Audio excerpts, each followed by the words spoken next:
friends, இன்னைக்கு நம்ம சேனல்ல பார்க்க போறது கேஸ் ஸ்டவ் க்ளீனிங் மெத்தட் தான். நான் எந்த மெத்தட் ஃபாலோ பண்ணி க்ளீன் பண்ணுவேன்னு சொல்லி இந்த வீடியோல ஷேர் பண்ணிருக்கேன். இன்னைக்கு நான் ஷேர் பண்ணிருக்க ரொட்டீன் பாத்தீங்கன்னா டெய்லி ஃபாலோ பண்றது இல்ல फ्रेंड्स. எப்பலாம் ரொம்ப அழுக்கா இருக்கோ அந்த மாதிரி டைமிங்ல மட்டும் க்ளீன் பண்ற ரொட்டீன் தான் ஷேர் பண்ணிருக்கேன். மத்தபடி டெய்லியும் க்ளீன் பண்றதுக்கு ஒரு DIY கிளீனர் செஞ்சு வச்சு நான் யூஸ் பண்றேன். அதை ஸ்ப்ரே பண்ணி நான் டெய்லியுமே தொடச்சு விட்டுருவேன். இப்போ உங்களுக்கு பாத்தீங்கன்னாலே தெரியும் கேஸ் ஸ்டவ் வந்து ரொம்ப அழுக்கா தான் இருக்கு. இப்போ நான் எப்படி க்ளீன் பண்றேன்னு சொல்லி பார்க்கலாம் வாங்க. ஃபர்ஸ்ட் என்ன பண்ண போறோம் அப்படின்னா அந்த கேஸ் ஸ்டவ் மேல இருக்கிற கம்பி அப்புறம் கீழே வச்சிருக்க பிளேட்லாம் எடுத்து சிங்க்ல வச்சு வாஷ் பண்ணிக்க போறேன். அதுக்கப்புறமா டைரக்டா தண்ணி போட்டு கிளீன் பண்ணாம ஒரு டிஷ்யூ பேப்பர் எடுத்து அந்த ஸ்டவ் மேல ஃபுல்லாவே தொடச்சு எடுத்துக்கலாம். இந்த மாதிரி பண்றதுனால நம்ம தண்ணி போட்டு கிளீன் பண்ணும்போது ரொம்ப ஈஸியா இருக்கும் ஃப்ரெண்ட்ஸ். அவ்வளவா எண்ணெய் பிசுக்கு இருக்காது. ஸோ கிளீன் பண்றதுக்கு ரொம்ப ஈஸியா இருக்கும். இப்ப பாத்தீங்கன்னா உங்களுக்கே தெரியும் அந்த டிஷ்யூ பேப்பர் எல்லாமே அப்சர்வ் ஆயிடுச்சு. உங்ககிட்ட டிஷ்யூ பேப்பர் இல்ல அப்படின்னா நீங்க நியூஸ் பேப்பரோ இல்ல ஏதாவது வேஸ்டா இருக்க பேப்பர் கூட யூஸ் பண்ணிக்கலாம்.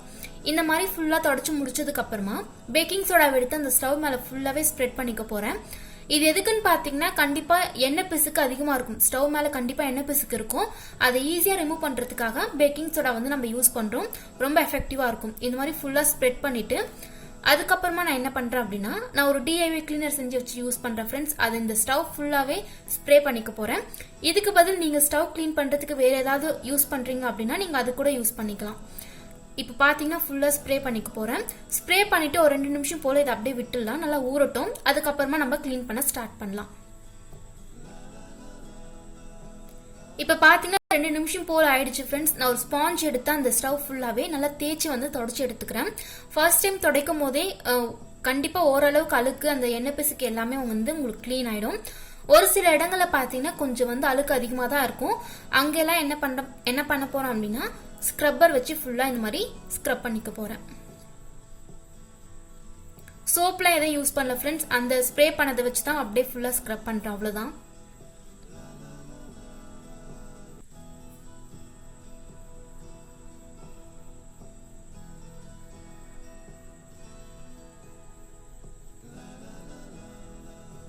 அதுக்கப்புறமா ஒரு ஈர துணி வச்சு ஃபுல்லா அந்த ஸ்டவ் தொடச்சு எடுத்துக்கலாம். இப்ப பாத்தீங்கன்னா எல்லா எண்ணெய் பிசுக்கு எல்லா அழுக்குமே கரெக்டா ஓரளவுக்கு வந்து நமக்கு கிளீன் ஆயிடுச்சு. இப்ப நான் என்ன பண்றேன் அப்படின்னா கவுண்டர் டாப்பும் சேம் டைம்ல ஃபுல்லாவே தொடச்சு எடுத்துக்க போறேன். ஈர துணியில தொடச்சு முடிச்சதுக்கு அப்புறமா கண்டிப்பா ஏதாவது ஒரு ட்ரை கிளாத் எடுத்து திருப்பியும் இந்த மாதிரி ஸ்டவ் தொடச்சுக்கோங்க ஃப்ரெண்ட்ஸ். இது எதுக்குன்னு பாத்தீங்கன்னா நம்ம ஈர துணியில துடைக்கும் போது ஒரு சில இடங்கள்ல தண்ணி வந்து அப்படியே இருக்கும். அதை நம்ம அப்படியே விட்டுட்டோம் அப்படின்னா காஞ்ச பிறகு நமக்கு அது சாக்க மாதிரி தெரியும், தொடச்ச மாதிரியே தெரியாது. சோ கண்டிப்பா ஈர துணியில தொடச்சு முடிச்சதுக்கு அப்புறமா ட்ரை கிளாத் வச்சு ஃபுல்லா தொடச்சு எடுத்துக்கோங்க.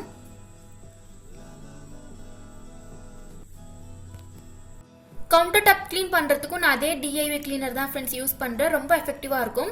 அந்த கிளீனர் பாத்தீங்கன்னா நம்ம வீட்ல இருக்கக்கூடிய பொருட்கள் வச்சு தான் ப்ரிப்பேர் பண்றோம். பட் ரொம்ப எஃபெக்டிவா இருக்கும். நீங்களும் ட்ரை பண்ணி பாருங்க. இப்ப எல்லாமே தொடச்சு முடிச்சாச்சு. அந்த கம்பியெல்லாம் போட்டு ஃபிட் பண்ணிக்கலாம். இப்ப உங்களுக்கு டிஃபரன்ஸ் தெரியும் நினைக்கிறேன். முன்னாடி இருந்த ஸ்டவ்வுக்கும் இப்ப இருக்கிறதுக்கும் நிறைய டிஃபரன்ஸ் இருக்கு. இந்த மாதிரி கிளீன் பண்றதுக்கு 10 நிமிஷம் கூட ஆகாது ஃப்ரெண்ட்ஸ். அந்த டைம் உள்ளவே நம்ம வந்து கிளீன் பண்ணி முடிச்சிடலாம். ரொம்ப சிம்பிளான ஸ்டெப் தான் நம்ம வந்து ஃபாலோ பண்றோம்.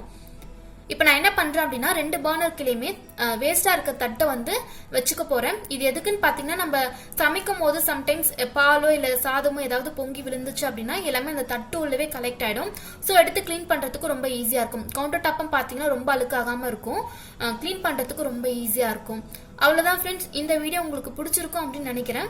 பிடிச்சிருந்தா நம்ம சேனலுக்கு சப்ஸ்கிரைப் பண்ணிக்கோங்க.